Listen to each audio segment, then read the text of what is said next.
Understanding Pitch into the Wind, a guide to idiomatic English. Hello, everyone. Welcome back to our channel. Today, we're diving into a fascinating English phrase, pitch into the wind.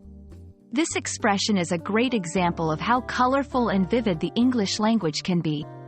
Our goal is to unpack its meaning and use so that you can confidently incorporate it into your English conversations. Let's get started.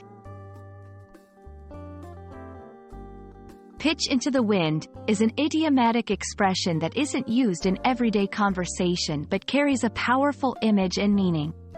To understand it, let's break it down.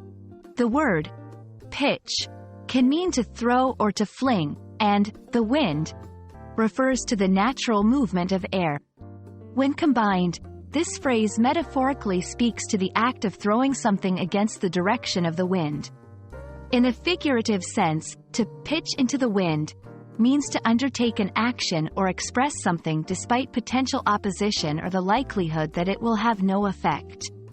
It's about making an effort or stating an opinion that might be disregarded or counteracted by prevailing conditions.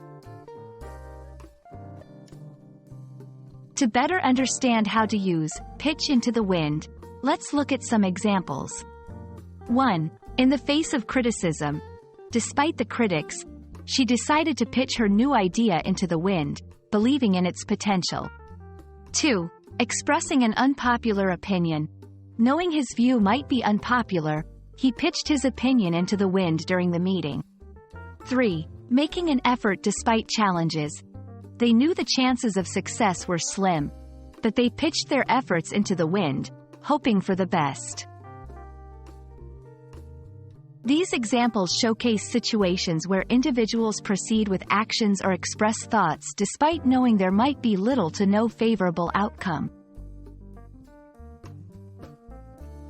Understanding phrases like pitch into the wind enriches your English vocabulary and helps you appreciate the depth and creativity of the language. It allows you to communicate more expressively and understand the nuances in others' speech. Moreover, idiomatic expressions add a layer of cultural knowledge that is crucial for language learners, as they often reflect underlying values and attitudes. We hope this exploration of pitch into the wind has been enlightening and adds a vibrant color to your English language palette. Idioms like this one make learning English an exciting journey, revealing the language's rich tapestry of meanings and expressions. Keep practicing, and don't hesitate to pitch your own ideas into the wind of language learning. Thank you for watching, and see you in our next video.